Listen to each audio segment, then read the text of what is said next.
Lalu Naomi, mertuanya itu, berkata kepadanya, "Anakku, apakah tidak ada baiknya jika aku mencari tempat perlindungan bagimu supaya engkau berbahagia?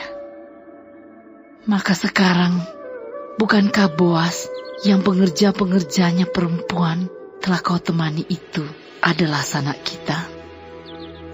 Dia pada malam ini menampi jelai di tempat pengirikan.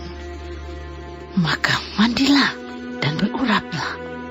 Pakailah pakaian bagusmu dan pergilah ke tempat pengirikan itu.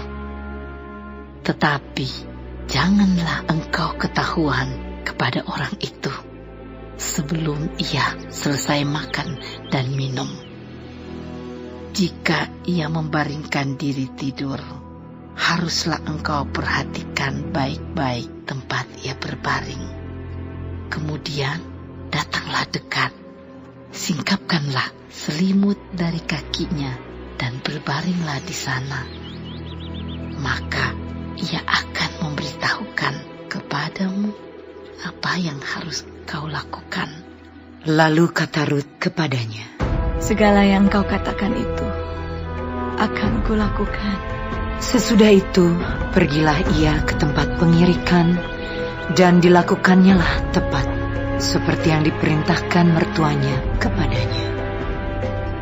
Setelah Boas habis makan dan minum, dan hatinya gembira, datanglah ia untuk membaringkan diri tidur pada ujung timbunan jelai itu. Kemudian datanglah perempuan itu dekat dengan diam-diam. Disingkapkannya lah selimut dari kaki Boas, dan berbaringlah ia di situ. Pada waktu tengah malam, dengan terkejut terjagalah orang itu. Lalu meraba-raba ke sekelilingnya, dan ternyata ada seorang perempuan berbaring di sebelah kakinya. Bertanyalah ia, "Siapakah engkau ini?" Jawabnya, "Aku Rut, hambamu. Kembangkanlah kiranya sayapmu melindungi hambamu ini, sebab engkaulah seorang kaum yang wajib menebus kami." Lalu katanya, "Diberkatilah kiranya engkau oleh Tuhan, ya anakku. Sekarang engkau menunjukkan kasih-Mu lebih nyata lagi daripada yang pertama kali itu, karena engkau tidak mengejar-ngejar orang-orang muda, baik yang miskin maupun yang kaya. Oleh sebab itu, anakku, janganlah takut. Segala yang kau katakan itu akan kulakukan kepadamu, sebab setiap orang dalam kota kami tahu bahwa engkau seorang perempuan baik-baik. Maka sekarang, memang aku seorang kaum yang wajib menebus, tetapi walaupun demikian, masih ada lagi seorang penebus yang lebih dekat daripadaku. Tinggallah di sini malam ini, dan besok pagi, jika ia mau menebus engkau, baik, biarlah ia menebus. Tetapi jika ia tidak suka menebus engkau, maka akulah yang akan menebus engkau. Demi Tuhan yang hidup, berbaring sajalah tidur sampai pagi." Jadi berbaringlah ia tidur di sebelah kakinya sampai pagi.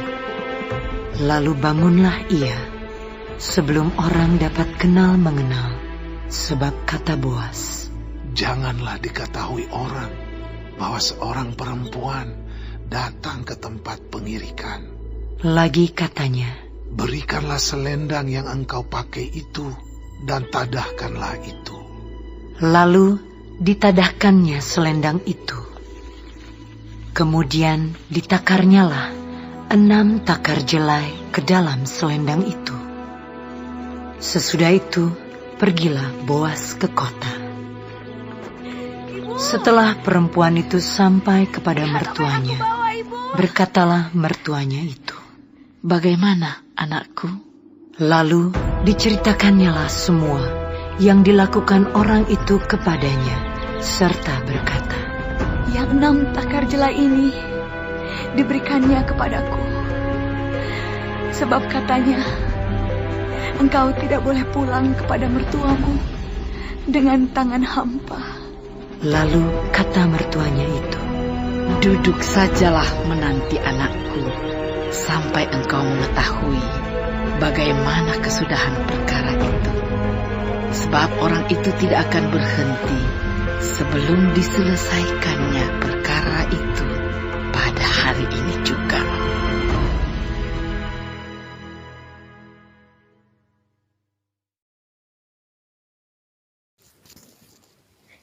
Shalom saudara-saudaraku yang kekasih di dalam Tuhan Yesus, puji Tuhan. Hari ini kita dapat mempelajari kitab Rut pasal 3 mengenai Rut dan Boas di tempat pengirikan. Tindakan Rut harus dipandang dari adat kebiasaan zaman itu. Hal itu dilakukan dengan sopan dan tanpa maksud seksual. Karena Boas tetap tinggal di tempat pengirikan dengan tujuan menjaga hasil panen ketika malam supaya tidak dicuri orang. Dan biasanya orang melakukan proses selanjutnya itu pada waktu malam. Karena pada siang hari mereka memungut jelai. Rut pergi ke tempat pengirikan dengan tindakan menunjukkan kepada Boas. Maksudnya agar Boas menikahinya selaku keluarga almarhum suaminya. Ini mengikuti azas penebusan kerabat. Dengan isyarat, kembangkanlah kiranya sayapmu melindungi hambamu di ayat 9. Isyarat ini Rut sedang meminta Boas untuk menikahinya. Tindakan mengembangkan sayap, melindungi atau menutup itu melambangkan perlindungan, perhatian, dan dukungan. Keluarga terdekat di dalam hukum penebusan kerabat memiliki hak pertama untuk menikahi Rut dan juga mewarisi tanah keluarga. Hanya apabila keluarga itu menolak, maka Boas bebas untuk dapat menikahi Rut. Jadi mengenai hal ini adalah bukan hal seksual. Ini bicara mengenai tanggung jawab keluarga dan belas kasihan. Karena anak pertama yang lahir dari hubungan pernikahan ini menjadi anak dalam tanda kutip keturunan dari Elimelek, supaya nama Elimelek dan keturunannya tidak menjadi musnah. Memerlukan kelebaran, keikhlasan yang besar dari Boas.